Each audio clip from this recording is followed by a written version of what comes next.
الرحيم. الحمد لله رب العالمين، والصلاة والسلام على سيد الأنبياء والمرسلين وخاتم النبيين سيدنا محمد وآله وصحبه أجمعين، ومن تبعهم بإحسان ودعا بدعوتهم إلى يوم الدين.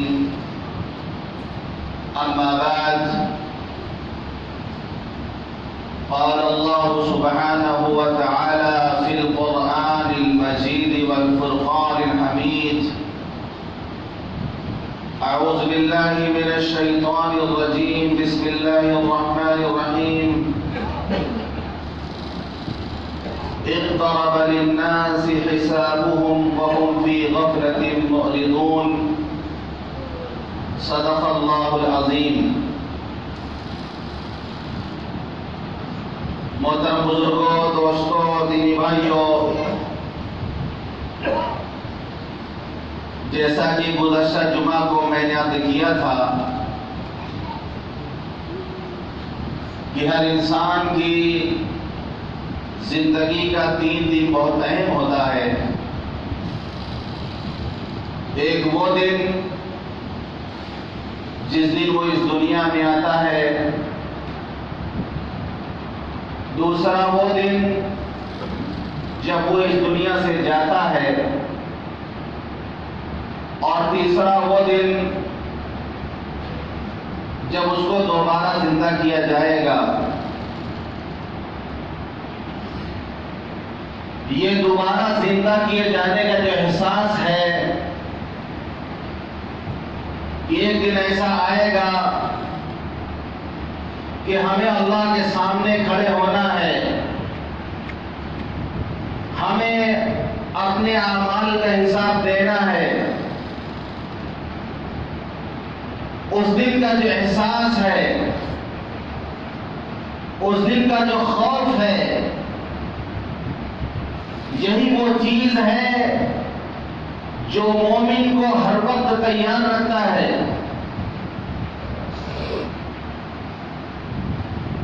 اگر یہ احساس نہ ہو تو پھر آدمی بے فکر ہو جائے گا، آزاد ہو جائے گا. مرنے کے بعد اگر قبر میں جا کے سڑ جانا، گل جانا ہوتا اور ہمارا وجود ختم ہو گیا ہوتا تو بھی مسئلہ کوئی نہیں تھا. مسئلہ تو یہ ہے کہ ہمیں دوبارہ پھر زندہ ہونا ہے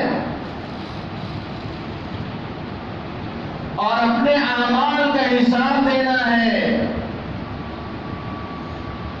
اللہ فرماتا ہے وَلِمَنْ خَافَ مَقَامَ رَبِّهِ جَنَّتَانِ، جو اپنے رب کے سامنے کھڑے ہونے سے ڈرے گا اس کے لیے 2 باغ ہیں، اس کو 2 باغ دیے جائیں گے. وَأَمَّا مَنْ خَافَ مَقَامَ رَبِّهِ وَنَهَى النَّفْسَ عَنِ الْهَوَىٰ فَإِنَّ الْجَنَّةَ هِيَ الْمَأْوَىٰ. جو رب کے سامنے کھڑے ہونے سے ڈرے گا، جس کو یہ خوف ہوگا اس دنیا میں رہتے ہوئے کہ ایک وقت آئے گا کہ ہمیں اللہ کے سامنے کھڑے ہونا ہے، اللہ کے سامنے ہماری پیشی ہوگی، اللہ سوال کرے گا، ہمیں جواب دینا پڑے گا. وَأَمَّا مَنْ خَافَ مَقَامَ رَبِّهِ، جو ڈرے گا اپنے رب کے سامنے کھڑے ہونے سے، وَنَهَى النَّفْسَ عَنِ الْهَوَىٰ، اور اپنے نفس کو خواہشات سے روکے گا، فَإِنَّ الْجَنَّةَ هِيَ الْمَأْوَىٰ، اس کا ٹھکانہ جنت ہوگا. اللہ فرماتا ہے اقترب للناس حسابهم، لوگوں کے لیے ان کے حساب کا وقت قریب آ چکا. اقترب للناس حسابهم، لوگوں کے حساب کا وقت قریب آ چکا، وَهُمْ فِي غَفْلَةٍ مُعْرِضُونَ، اور ان کی حالت یہ ہے کہ غفلت میں پڑے ہیں، منہ پھیرے کے غفلت میں پڑے ہیں، اس کی تیاری سے غافل ہیں، اور حالت یہ ہے کہ حساب کا وقت قریب آ چکا ہے۔ یہ صحیح مسلم کی روایت ہے، حدیث کے راوی حضرت عبداللہ ابن عمرو ابن العاص رضی اللہ عنہ، وہ روایت کرتے ہیں کہ رسول اللہ صلی اللہ علیہ وسلم نے ارشاد فرمایا کہ قیامت سے پہلے دجال کا خروج ہوگا، قیامت سے پہلے دجال آئے گا، اور سب سے بڑا فتنہ دجال کا فتنہ ہوگا۔ دجال کا فتنہ سب سے بڑا فتنہ ہوگا کہ ایک ہاتھ پہ جنت، ایک ہاتھ پہ دوزخ، جو اس کو خدا مان لے گا وہ اس کی جنت میں داخل ہو جائے گا، جو اس کا انکار کرے گا اس کو وہ سزا دے گا، اپنی جہنم میں داخل کرے گا۔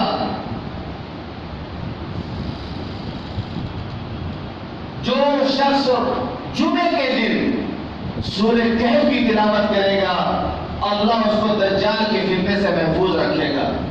ہم اہتمام کریں، جمعہ کے دن سورہ کہف کی تلاوت کریں ہم۔ تو آپ نے فرمایا قیامت سے پہلے دجال آئے گا اور وہ ٹھہرے گا 40 تک۔ حدیث کے راوی حضرت عبداللہ ابن عمرو ابن العاص رضی اللہ عنہ فرماتے ہیں کہ میں نہیں سمجھ پایا کہ آپ کی مراد کیا تھی، 40 سے 40 دن یا 40 مہینے یا 40 سال،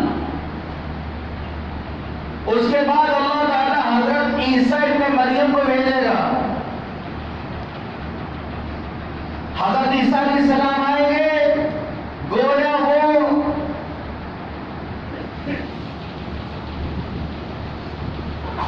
ایک صحابی ہے، آپ نے مثال دی کہ ان کی شکل میں ہوں گے حضرت عروہ بن مسعود، حضرت عروہ بن مسعود صفی رضی اللہ عنہ کی شکل میں ہوں گے۔ وہ آئیں گے، دجال کو تلاش کریں گے، اس کا تعاقب کریں گے، پھر دجال کو ختم کریں گے، پھر وہ 7 سال تک 7 سال تک وہ لوگوں کے درمیان رہیں گے۔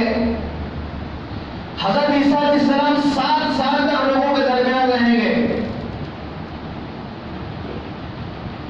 ان کی موجودگی میں لوگوں میں ایسی محبت پیدا ہو جائے گی کہ کوئی شخص ایسا نہیں ہوگا کہ اس کے دل میں کسی کی طرف سے بغض یا حسد یا دشمنی ہو۔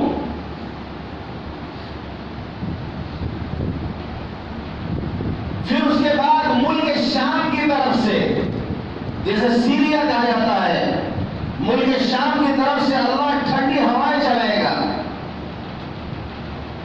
ملک شام کی طرف سے ٹھنڈی ہوا چلے گی، اس ہوا کے اثر سے جتنے ایمان والے ہوں گے، جن کے دل میں ایمان ہوگا، ان کا انتقال ہو جائے گا۔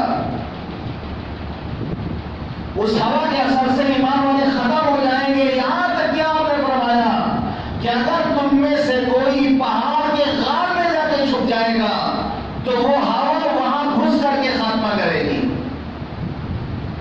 یعنی اللہ ایمان والوں کو قیامت کے ہولناکی سے بچا لے گا، پہلے وہ ختم ہو جائیں گے، صرف برے لوگ باقی رہیں گے، جو بے حیائی کریں گے، جو برائی کریں گے، ان کے دل درندوں جیسے ہوں گے، ان کے جسم پھرتیلے پرندوں جیسے ہوں گے، یعنی برائی کرنے میں، ظلم کرنے میں وہ پرندوں کی طرح پھرتی دکھائیں گے، جیسے پرندہ اڑتا ہے اسی طرح پھرتیلے ہوں گے، اور ذہن ان کا جو ہوگا وہ درندوں والا ذہن ہوگا، ظلم کرنا، پھاڑ کھانا، کہ شیطان ان کے پاس ایک شکل بنا کے آئے گا اور وہ اسے پوچھے گا کہ کیا تم شرم حیا نہیں کرو گے؟ کیا تم شرم حیا نہیں کرو گے؟ وہ شیطان سے کہیں گے تم جو حکم دو گے ہم کرنے کو تیار ہیں، جو حکم تم دو گے ہم کرنے کو تیار ہیں۔ شیطان اسے بت پرستی کرائے گا، شرک کرائے گا، اور اس وقت حالت بہت اچھی ہوگی، نعمتوں کی برسات ہو رہی ہوگی، زندگیاں بہت خوشحالی میں ہوں گی، بہت خوشحالی کی زندگی لوگ گزار رہے ہوں گے۔ یہ اچانک سور پھونکا جائے گا، سور پھونکا جائے گا۔ جو شخص سور کی آواز کو سنے گا اس کی گردن ایک طرف کو لڑک جائے گی، یعنی سور کی آواز سننے کے بعد یہ سر، یہ گردن جسم پر باقی نہیں رہے گا بلکہ ایک طرف کو لڑک جائے گا، جیسے کسی پر کوئی شدید حملہ ہو، اس کے پٹھے پر یا اس کی گردن پہ، اور اس کی گردن ایک طرف کو ہو جائے۔ سب سے پہلے جو سور پھونکنے کی آواز سنے گا وہ ایک شخص ہوگا، حدیث میں آتا ہے وہ شخص ہوگا جو اپنے اونٹ کے لیے جو جس میں چارہ دیا جاتا ہے اس کو وہ درست کر رہا ہوگا، وہ سب سے پہلے سنے گا بے ہوش ہو کے گرے گا اور مر جائے گا۔ اس کے بعد سارے لوگ مر جائیں گے۔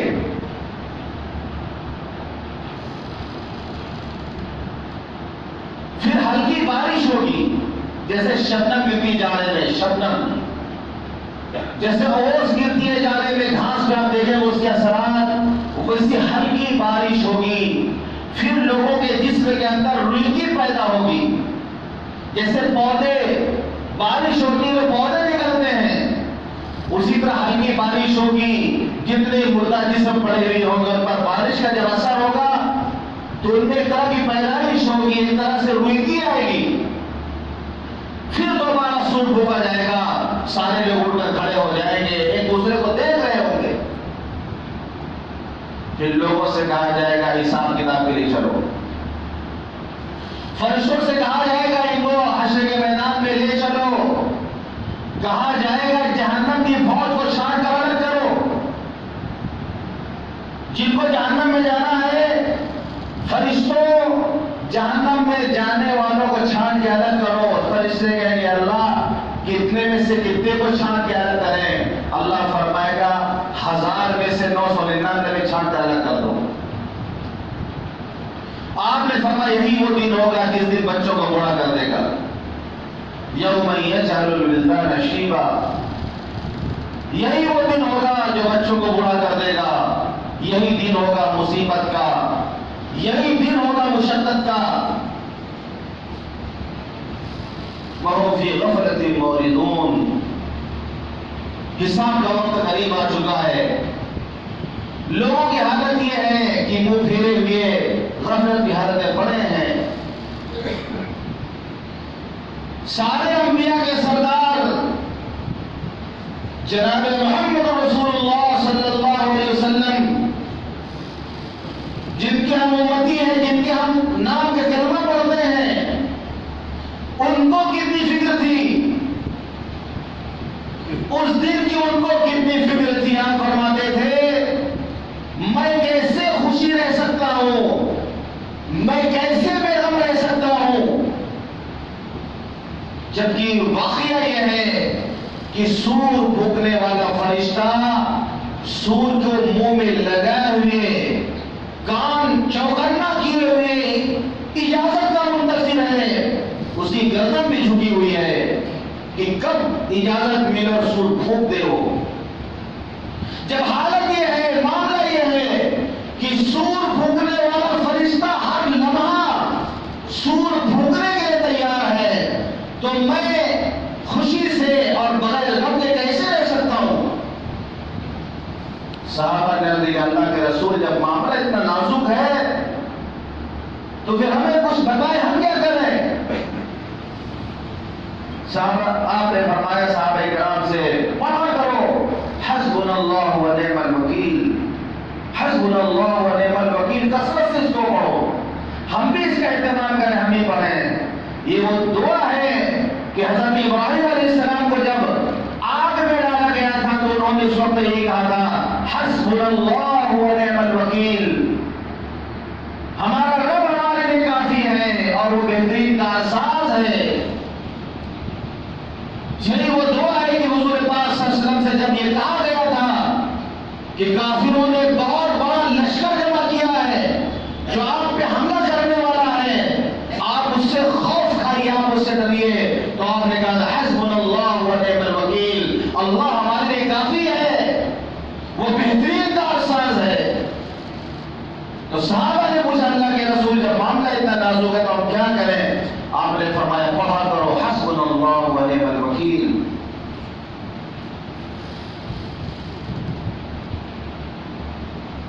آپ نے فرمایا جو یہ چاہے کہ قیامت کیسے آئے گی، کس طرح آئے گی، جو یہ چاہے کہ دیکھے قیامت میں کیا ہوگا، جو اپنی آنکھوں سے دیکھنا چاہتا ہے تو قرآن کریم کی سورہ پڑھے، اذا الشمس کورت پڑھے، اذا السماء انفطرت پڑھے، اذا السماء انشقت پڑھے.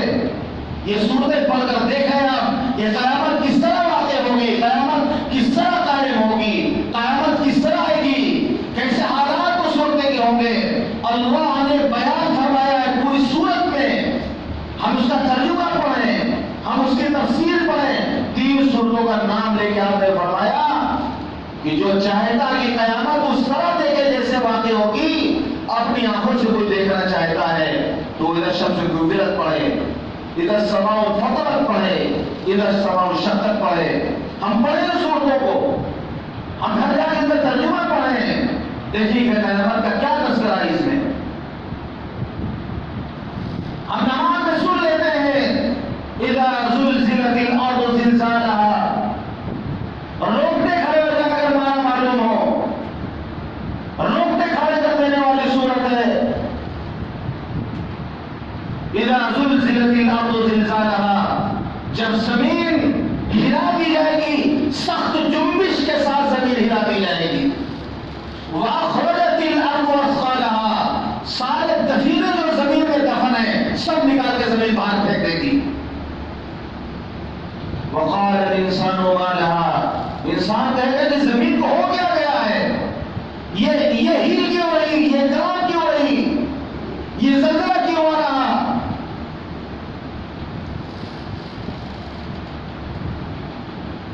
یومئذ تحدث اخبارها، اس دن زمین اپنی سب خبریں بیان کرے گی. CCTV لگاتے ہیں، ریکارڈنگ کرتے ہیں ہم اس میں. آج ایک ماحول بن گیا ہے اور جگہ لکھا ہوا تھا آپ ہوشیار رہیں کہ آپ کیمرے کی نظر میں ہیں. یہ لگا ہوا ہوتا ہے، آپ سنبھال کر کے رہیں کہ آپ کیمرے کی نظر میں، تاکہ انسان جو ہے سمجھ جائے کہ ہمیں لوگ دیکھ رہے ہیں، ہم کیمرے کی نظر میں ہیں، تو انسان اونٹ پڑا حرکت نہیں کرے گا. پھر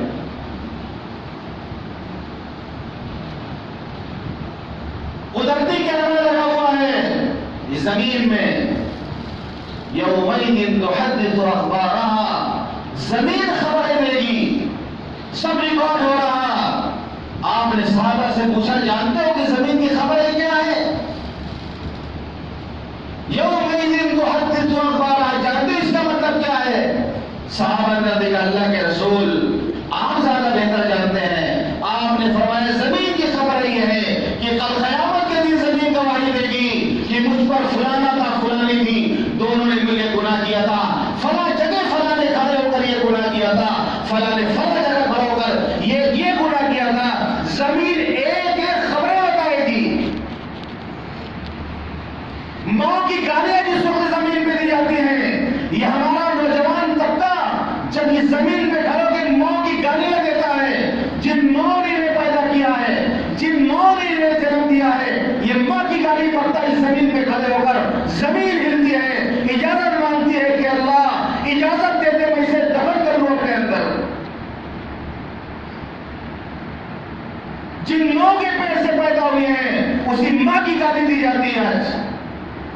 زمین بھی برداشت کرنے کو تیار نہیں, آسمان بھی برداشت کرنے کو تیار نہیں کہ اللہ یہ اجازت دے دی ہم گر جائیں, یہ بھسم ہو جائے, مر جائیں. یہ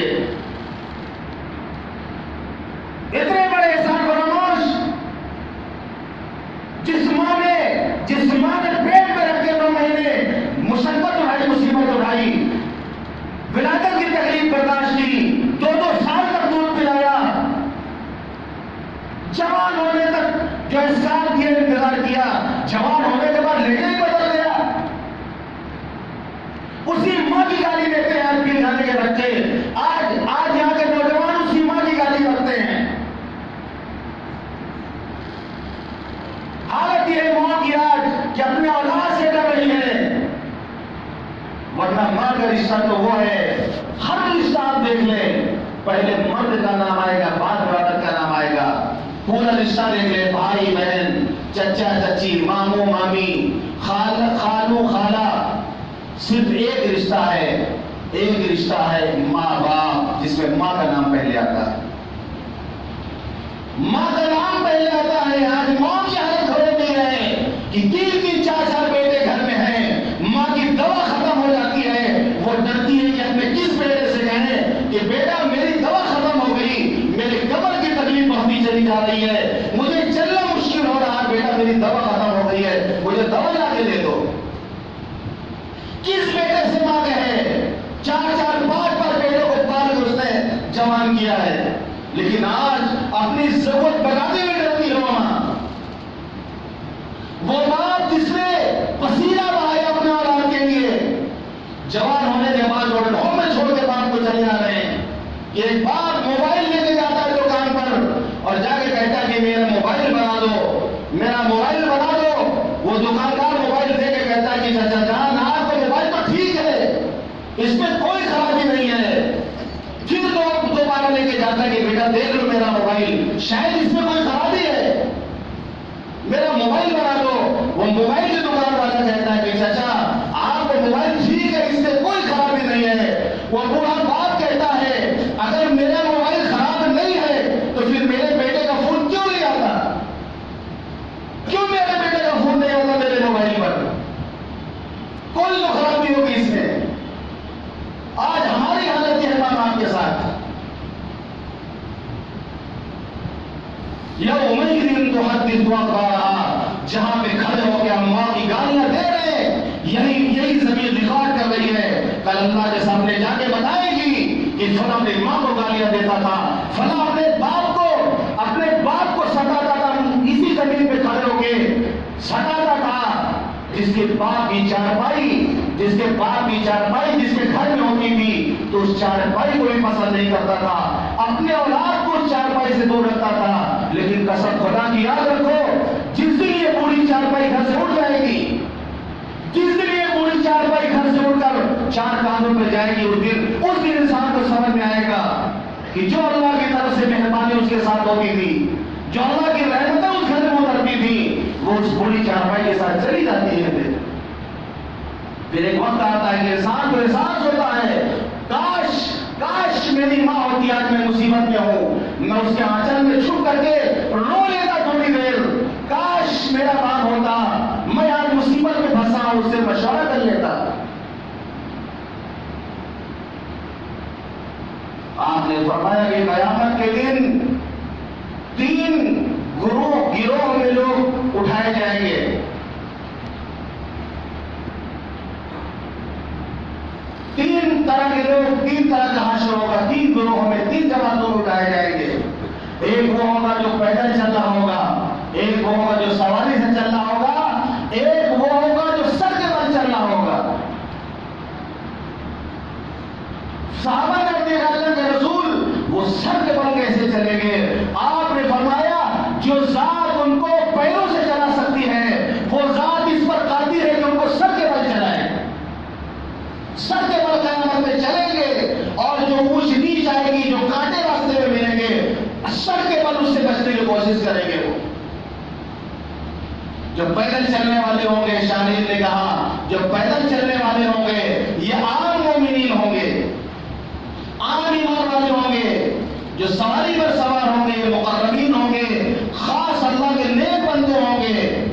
جو سر کے بل چل رہے ہوں گے یہ وہ ہوں گے کہ اسلام دین فطرت ہے، پیر سے انسان چلے یہ فطرت ہے۔ اسی طریقے سے دین اسلام کی فطرت کا دین ہے، دین فطرت کہا گیا ہے۔ لیکن جو اس سے روگردانی کرے گا اس نے گویا فطرت سے بغاوت کی۔ جب اس نے فطرت سے بغاوت کی ہے تو پھر اس کو سزا بھی ملے گی فطرت کے خلاف کہ تم پیر سے چلتے تھے لیکن راجوں کو الٹا کر کے چلایا جائے گا۔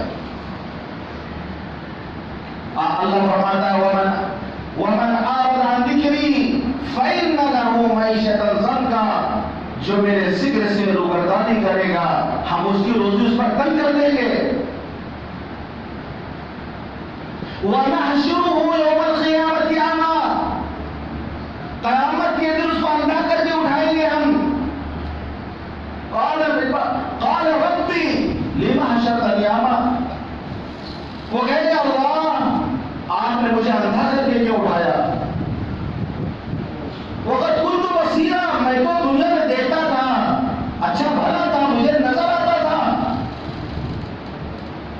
لم حشرتنی اعمیٰ وقت كنت بصیرا، اللہ نے مجھے اندھا کر کے کیوں اٹھایا؟ میں تو دیکھا کرتا تھا، میں تو دیکھنے والا تھا۔ قال كذلك اتتك آیاتنا فنسیتها وكذلك اليوم تنسى، تمہارے پاس بھی ہماری نشانیاں آئی تھیں، ہمارا پیغام تمہارے پاس آیا تھا، ہماری نشانیاں تمہارے پاس آئی تھی، تم نے روگردانی کی تھی، منہ پھیر لیا تھا۔ آج ہم بھی جو ہے آج ہم بھی روگردانی کرتے ہیں۔ تو یہ فطرت کے خلاف یہ جو ہے چلیں گے، سر کے بل چل رہے ہوں گے قیامت کے دن۔ یہ باغیوں کا گروہ ہوگا جن کو اللہ سر کے بل چلائے گا۔ تو وہ گھڑی آئے گی، وہ اہم دن ہے ہماری زندگی کا کہ اللہ کے سامنے ہم حاضر ہوں گے، اللہ ہم سے پوچھے گا، اللہ ہمیں سوال کرے گا، بیچ میں کوئی ترجمان بھی نہیں ہوگا جو ترجمانی کرے گا۔ جیسے کسی بڑے سے بات کرنے کے لیے خود ہمت نہیں پڑتی، جو اس کا کوئی خاص ہوتا ہے آدمی اس کو لے کے جاتا ہے کہ میری طرف سے تم ترجمانی کر دینا، میرے اندر ہمت نہیں کہ میں بات کر سکوں۔ وہاں کوئی ترجمان نہیں ہوگا، کوئی ترجمان نہیں ہوگا، اللہ براہ راست سے بات کرے گا۔ بندہ دائیں بائیں دیکھے گا، دائیں طرف دیکھے گا تو جو ہے اس کے اعمال نامہ، اس کے جو ہے نام اعمال نظر آئے گا اس کو اپنا، بائیں طرف دیکھے گا گھبرا کے تب بھی نام اعمال پھیلا ہوا اس کو نظر آئے گا، دائیں طرف اس کا نام اعمال، بائیں طرف اس کا نام اعمال، سامنے دیکھے گا تو آگے آگ نظر آئے گی، سامنے دیکھے گا تو آگے آگ نظر آئے گی۔ آپ نے فرمایا کہ لوگوں جہنم کی آگ سے بچو، لوگوں جہنم کی آگ سے بچو، اگرچہ خشک کھجور کے خشک ٹکڑے کے ذریعے کیوں نہ ہو، یعنی اگر تمہارے پاس سوکھا ہوا کھجور کا ایک سوکھا ہوا ٹکڑا ہے اس کے ذریعے سے بھی جہنم کی آگ سے بچنے کی کوشش کرو، صدقہ کرو اس کو، یعنی صدقہ کرو، لوگوں صدقہ کرو۔ صدقے کی ترغیب آپ نے دی کہ صدقہ کرو، اللہ کے لیے بانٹو، اللہ کے راستے میں خرچ کرو، کچھ نہ ہو کھجور کا ٹکڑا ہو اسی کو صدقہ کرو، لیکن جہنم کی آگ سے بچنے کی کوشش کرو۔ آج ہم غفلت میں پڑے ہوئے ہیں، روزانہ اعلان سنتے ہیں مسجد کے میناروں سے، قوم دن ایسا نہیں گزرتا کہ محلے میں اعلان نہ ہوتا ہو، ایک دن میں 2-3 دن کا اعلان ہوتا ہے، بہت کم دن ایسا گزرتا ہے کہ کوئی اعلان نہ ہوتا ہو۔ لیکن ہم یہ سمجھتے ہیں کہ باری دوسری آئی ہے، ابھی تو ہم لکھا کے آئے 100 سال اور جیئیں گے۔ جنازے کندھے کو اٹھا کے لے جاتے ہیں، قبرستان جاتے ہیں، وہاں پر بیٹھ کے دنیا کی بات کرتے ہیں، احساس نہیں ہوتا کہ ہمارے جیسے انسان یہاں پہ لیٹے ہوئے ہیں قبر کے اندر، پتہ نہیں اندر ان کی کیا حالت ہوگی۔ ہمیں بھی یہاں ایک دن لیٹنا ہے۔ یہ تو صحابہ نے جن کو فکر تھی کہ حضرت عائشہ رضی اللہ عنہا بیٹھی بیٹھی رونے لگی، کیا وہ کیوں رو رہی ہو؟ کہہ رہی تھی جہنم یاد آ گئی، کبھی ہمارے ساتھ میں ایسا ہوا کہ بیٹھے بیٹھے آنکھوں سے آنسو آ گئے ہوں؟ ام المومنین حضرت عائشہ ہے، حضور صلی اللہ علیہ وسلم کی زوجہ محترمہ ہے، بیٹھی ہوئی جہنم یاد آ گئی، رو رہی، اور پھر پوچھتے اللہ کے رسول کیا آپ اپنے گھر والوں کو یاد رکھیں گے وہاں پر؟ کیا گھر والوں کو یاد رکھیں گے؟ آپ نے فرمایا عائشہ 3 جگہ ہے جہاں کوئی کسی کو یاد نہیں کرے گا، 3 جگہ کوئی کسی کو نہیں پوچھے گا، کوئی کسی کو یاد نہیں کرے گا۔ نمبر 1، جب اعمال تولا جائے گا، ہر ایک کو صرف اپنی فکر لگی ہوگی کہ اس کا پلہ ہلکا ہوتا ہے کہ بھاری ہوتا ہے۔ نمبر 2، جب تک نامہ عمل مل نہ جائے، دائیں ہاتھ میں ملے گا، خوشی خوشی دکھائے گا لوگوں کو، بائیں ہاتھ میں پیٹھ کے پیچھے سے ہاتھ نکال کے، پیٹھ کے پیچھے سے نکال کے ہاتھ بائیں ہاتھ میں نامہ عمل پکڑا جائے گا، دیکھ کے لوگ کہیں گے 1 نمبر کا مجرم ہے یہ، پریشان ہوگی۔ نامہ دائیں ہاتھ میں ملے کامیاب، پیٹھ کے پیچھے سے ہاتھ نکال کر کے بائیں ہاتھ میں دیا جائے گا ناکام، ہمیشہ کا ناکام۔ وہاں پر کوئی کسی کو نہیں پوچھے گا، اور آپ نے فرمایا پل صراط پر جہنم میں وہ پل بنایا جائے گا، اس سے پار کرنا ہوگا، وہاں پر کوئی کسی کو نہیں پوچھے گا، کوئی کسی کو نہیں پوچھے گا، نفس نفسی کا نام ہوگا۔ آپ دعا فرماتے عائشہ فرماتی ہیں کہ بعض نمازوں میں حضور پاک صلی اللہ علیہ وسلم دعا کرتے تھے اللہم حاسبنی حسابا یسیرا، اللہم حاسبنی حسابا یسیرا، اے اللہ ہمارا حساب آسان فرما۔ حضرت عائشہ نے پوچھا اللہ کے رسول یہ آسان حساب کا کیا مطلب؟ آسان حساب کا کیا مطلب؟ آپ نے فرمایا عائشہ آسان حساب یہ ہے کہ اس کے اعمال نامے پر نظر ڈال کر اس کو آگے پھیر دیا جائے، جس سے پوچھ گچھ ہو گئی، جس کو پکڑ لیا گیا، سمجھ لو کہ وہ پھنسا، پوچھ گچھ ہوئی، وہ ہلاکت میں گیا۔ یہی دنیا میں آپ ایئرپورٹ پہ جا کر دیکھیں، آپ کا ٹکٹ چیک کر لیا، سب چیک کر کے اوکے آپ جا سکتے ہیں، خالی پولیس والے سائڈ آپ کو کھڑا کرتے ہیں، پسینے چھوٹ جائیں گے، بدن آپ کا تھر تھر کانپے گا، پسینے میں شرابور ہو جائیں گے، صرف آپ کا پاسپورٹ روک دیا جائے اور آپ کو سائڈ پہ کھڑا کر دیا جائے تو یہ حال یہاں پہ ہمارا ہے۔ وہاں پر بھی دیکھا گیا، اوکے کر دیا گیا، ان کے تو مزے ہی مزے ہیں، صرف دیکھنے بات کا سائڈ آ جاؤ، فیصلے سائڈ میں لگائیں گے تو سمجھ میں آئے گا اس وقت۔ تو آپ دعا فرماتے تھے اللہم حاسبنی حسابا یسیرا، اللہ ہمارا حساب آسان فرما۔ یہ ہم بھی یہ دعا یاد کریں، ہم بھی دعاؤں کا اہتمام کریں، اور اس دن کے آنے سے پہلے اس دن کی ہم تیاری کریں۔ اللہ تعالی ہم سب کو کہنے اور سننے سے عمل کرنے کی توفیق عطا فرمائے۔ واخر دعوانا